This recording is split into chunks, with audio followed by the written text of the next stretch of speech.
Un thème astrologique prendra toute une vie au moins pour être intégré, digéré. Je ne crois pas que nous puissions prétendre à le comprendre dans sa globalité. Cela sous-entendrait que nous serions en mesure de comprendre l'humain dans sa globalité, mais aussi toutes les lois universelles.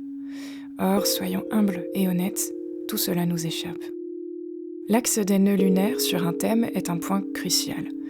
Pour peu que vous vous y soyez intéressé, vous avez dû sentir, au moins intuitivement, qu'il s'agit effectivement d'une clé fondamentale de compréhension de qui nous sommes, et peut-être même de ce que nous sommes venus faire sur cette terre. Si vous ne savez pas ce que sont les nœuds lunaires, je vous invite, pour une brève description, à consulter ma vidéo intitulée « Envie de rien, procrastination, baisse d'énergie, cyclé astrologique » pour retrouver l'élan. J'en parle au chapitre 2. C'est un axe extrêmement délicat à interpréter, au sujet duquel beaucoup d'encre a été versée, mais au bout du compte, à force de lire et écouter des informations à son sujet, seul reste une sorte de confusion. Quelques pistes assez peu tangibles nous font parfois penser que « Ah, ça y est, j'ai compris ce que l'on attend de moi », jusqu'à finalement redescendre dans la matière et ne plus vraiment y voir clair. Lorsque ces deux points tombent sur l'axe des maisons 2 et 8, une relation souvent assez déséquilibrée opère entre le corps, l'incarnation, la matérialité d'une part, et l'esprit, la capacité à ressentir et à lâcher la densité d'autre part. C'est un chemin qui demande en effet d'allier la légèreté du sentiment d'être avec la pesanteur propre à l'expérience humaine incarnée. Et souvent avec ces nœuds lunaires, on est soit tout dans l'un, soit tout dans l'autre, c'est-à-dire soit tout dans l'esprit, avec une sorte de surcompensation de la pensée, ou alors du ressenti psychologique, soit à l'inverse, tout dans la matière, dans la recherche de preuves concrètes, palpables. Avec un nœud nord en maison 8, il y aura nécessairement une leçon autour de la notion de lâcher prise, de laisser aller, qui passera par des métamorphoses psychiques profondes et souvent assez mal vécues, tant qu'une prise de conscience autour de cet axe et de sa portée transformatrice n'aura pas eu lieu. La maison 8 est assez mal perçue en astrologie généralement. Ce n'est pas rare en effet que des personnes viennent me consulter en étant très inquiètes de leur placement en maison 8. C'est pourtant peut-être l'une des maisons les plus riches de la roue du zodiaque, dans tous les sens du terme d'ailleurs, mais surtout en cela qu'elle promet de profondes et fabuleuses transformations intérieures. J'aime à dire qu'elle représente la maison de l'inconscient psychologique, et en ce sens, s'y trouve la capacité à comprendre le non-verbal, ce qui n'est pas dit mais transparaît malgré tout dans un échange avec autrui. Cette maison, en effet, vient juste après la maison 7, et elle permet un approfondissement relationnel, un lien profond et qui ne triche pas. On apprend alors, avec un nœud nord en maison 8, à s'ouvrir en profondeur à l'autre. Il n'est pas possible de rester dans quoi que ce soit de superficiel ici. C'est sans doute pour cela qu'elle est souvent mise en lien avec la sexualité, car quel meilleur moyen de partager véritablement avec l'autre qu'au travers de la sexualité. C'est de fait une maison qui nous parle des ressources que l'on partage avec l'altérité. En ce sens, il n'est pas rare en effet que les personnes concernées par un placement nodal sur cet axe, maison 2-8, se retrouvent confrontées à des donations, des héritages, des problématiques en lien, en tout cas avec cette notion de partage, qui seront plus ou moins bien vécues et plus ou moins importantes aussi en fonction des thèmes bien sûr. Cela peut aussi se faire sur le plan du secret, de la révélation, car ce qui est caché se trouve assez curieusement le plus souvent dans la maison 8. Alors ne cherchez plus. Avec un nœud nord en maison 2, les sujets sont parfois désincarnés, un peu flottants.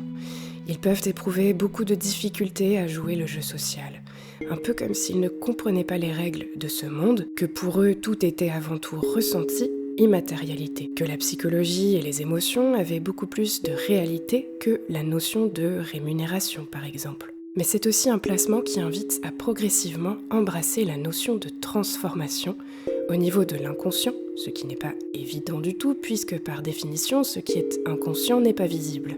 C'est pourquoi ce chemin vers le nœud nord en maison 2 implique de se réancrer, de retrouver le lien au sens et au visible, retrouver le poids, la densité de notre être dans la matière.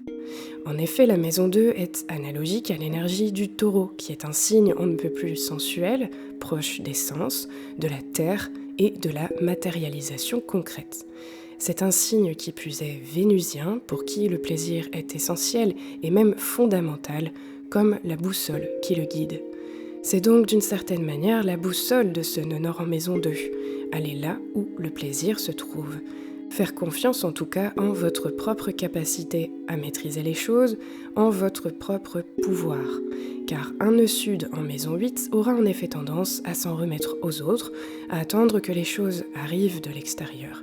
On peut de fait avoir des personnes assez dépendantes matériellement avec cette position ou qui procrastinent à obtenir une sorte de stabilité matérielle.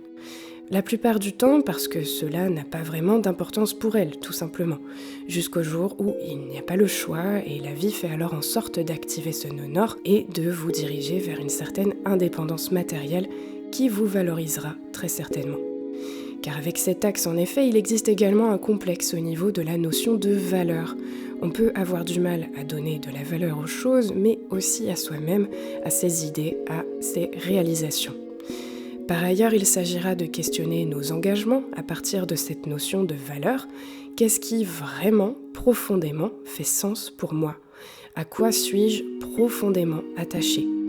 Qu'est-ce qui n'est pas négociable pour moi, que j'ai du mal à laisser partir, alors que peut-être cela serait nécessaire, surtout avec un nœud nord en maison 8 ?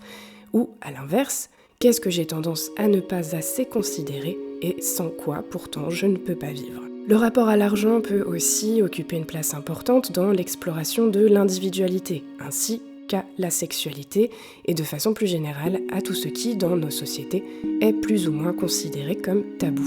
En somme, cet axe nous parle de transformer la boue en quelque chose qui ait de la valeur, ou à apprendre à trouver la valeur dans les profondeurs transformatrices de ce qui nous semble pourtant, à première vue, terrible, voire infernal.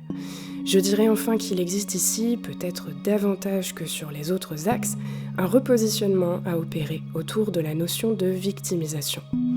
Mais cela est peut-être de façon plus générale le cas des axes d'eau et de terre. Oser prendre la responsabilité de son existence en main, en reliant le corps à l'esprit, en incarnant pleinement l'être dans toute son expression.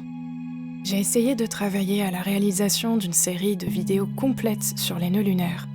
Mais j'ai fini par me dire que cela ne valait pas tant d'efforts et qu'il valait mieux créer des espaces de rencontre, des espaces vivants dans lesquels nous pourrions échanger au sujet de ceci dans l'objectif de mieux nous comprendre.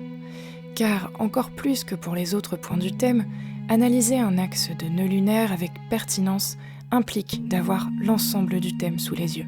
Aussi, j'ai décidé de créer des ateliers pour entrer dans cette danse des nœuds lunaires, lors desquels je ferai se rencontrer des personnes dont les nœuds sont opposés. Cela nous permettra de prendre conscience que les axes astrologiques sont bien plus complémentaires qu'opposés et que nous sommes finalement bien plus proches des personnes avec qui nous partageons des oppositions que nous le pensons. Ces ateliers seront aussi l'occasion d'obtenir quelques pistes d'analyse de votre axe nodal. Je partagerai avec vous le fruit de mes recherches, basées ce jour sur l'analyse de plusieurs centaines de thèmes astrologiques, et cela pour vous aider à mieux intégrer cette partie de votre thème. Je souhaite que cela vous redonne confiance en vous, en la vie, et vous remobilise pour oser avancer vers la lumière et continuer à dire non à une obscurité indéniablement grandissante sur la planète aujourd'hui. Je suis en effet convaincue que l'axe des nœuds lunaires est rempli de ressources qu'il ne tient qu'à nous de révéler. Mais pour cela, encore faut-il savoir comment s'y prendre. Alors si votre nœud nord tombe en maison 2 ou en maison 8, n'hésitez pas et inscrivez-vous à l'atelier qui vous correspond. Il aura lieu le week-end du 30 avril et du 1er mai prochain, de 10h à 13h le samedi, puis le dimanche, soit 6 heures d'atelier au total. Les places sont limitées, ne tardez donc pas à m'envoyer un mail pour vous inscrire. Ce nombre de places limitées me permet de vous garantir que j'aurai le temps d'analyser l'axe des nœuds de chacun de vos thèmes durant l'atelier, ainsi que de faire le tour de l'ensemble des pistes dont je dispose à ce jour pour mieux comprendre le fonctionnement de cet axe si particulier. Si jamais j'ai beaucoup de demandes, je pourrais décider d'organiser un deuxième atelier. Cette année 2022, je me rends compte que cela fait déjà 10 ans que je consacre ma vie à l'étude de la psyché humaine. Ces ateliers sont donc pour moi l'occasion de partager avec vous l'ensemble de mes observations, avec toute la passion et l'enthousiasme qui m'animent. J'espère vraiment vous y rencontrer et qu'ensemble nous trouverons de nouvelles pistes pour distribuer la joie et l'optimisme dont ce monde a tant besoin.